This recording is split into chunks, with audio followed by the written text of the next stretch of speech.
All right, big news for the Avatar community.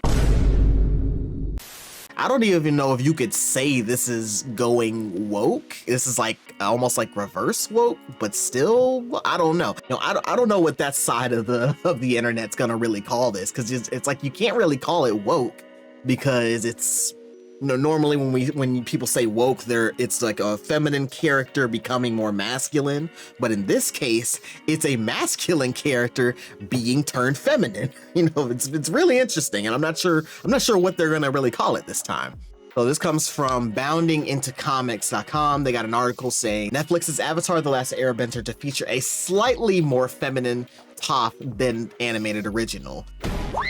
Now, when they say slightly more feminine, in my head, just initially, I was thinking, instead of her punching people in the shoulder, being as abrasive as she is, she would end up being, I can't even say she would be more like Suki, like a more masculine, or maybe a more masculine Suki. Now I'm just gonna be straight up. This right here, I don't like it. I'm gonna be in the camp of the people who are angry, because I did not like the Netflix adaptation of What?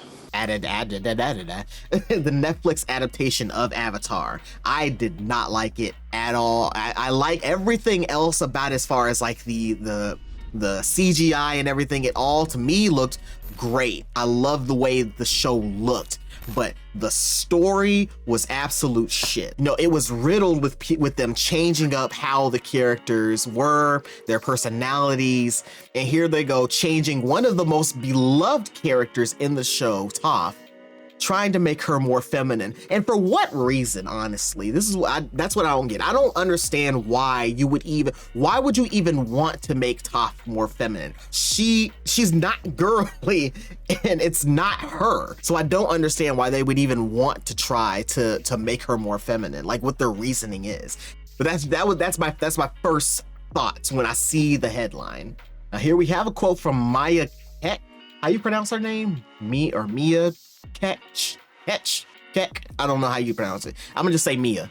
Here's the quote from Mia.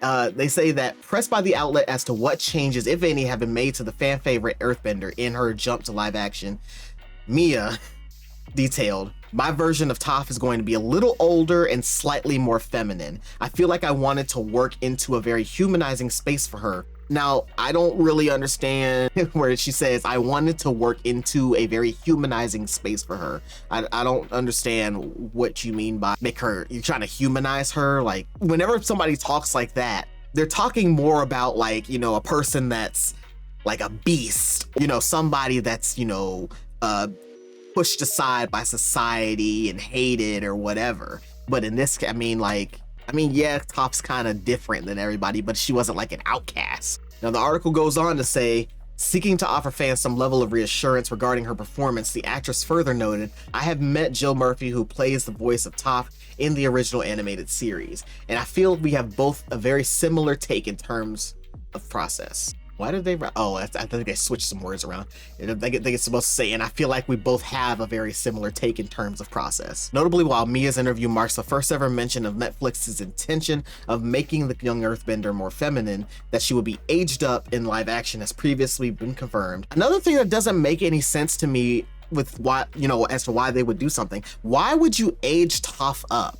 That's another thing that doesn't make any sense, because Toph is supposed to be small. She's supposed to be the youngest of the group, and part of the thing that was so amazing about her is the fact that she was so young and as strong as she was.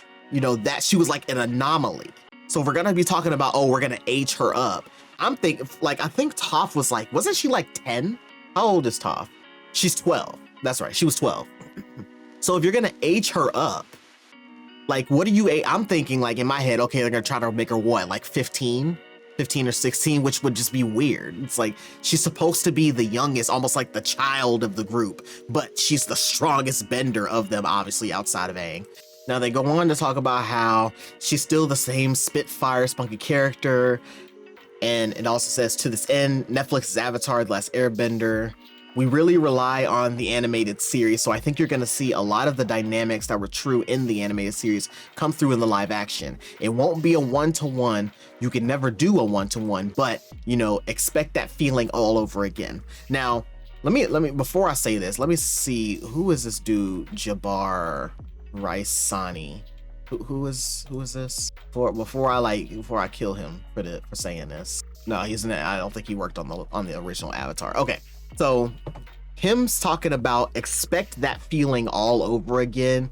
Sir, you obviously do not understand how people felt about the original Avatar. Hell, you can look at the way the live action adaptation was received to see how people feel about the original Avatar versus the live action one. The live action is shit. Nobody's gonna feel the original Avatar feeling all over again. They're gonna get upset, or at least the vast majority of people are going to, I predict. And I feel like it's a pretty safe prediction. So all in all, I think all of this is just yet another step backwards for the franchise that is Avatar and the show itself. It's just gonna, it feels like once again I'm going to be disappointed by the show.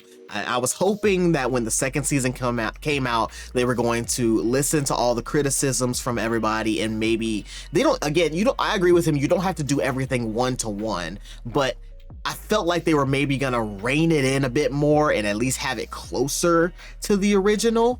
But hearing this makes me worry that they're going to just double down on how they treated the show with the first season. So I personally am fully expecting to be disappointed. I will watch it. I'm gonna watch it. I have to, because I am an Avatar fan. But get in the comments, let me know what you think about this. I mean, do you think that this is fine? You know, it's fine, it's nothing to worry about. I think I think Toph should be a little bit more feminine. Or do you agree with me where you feel like it's a complete another step backward? Like it's just a step backwards, you know, it's just them once again messing up the original series? Or are you just neutral on it and you're just like, well, I'll just wait to see how good or bad it's gonna be? You know, I'm not gonna make any judgments on the show until I see it myself. Get in the comments, let me know what you think about it. I'll see y'all in the next one. Y'all take care.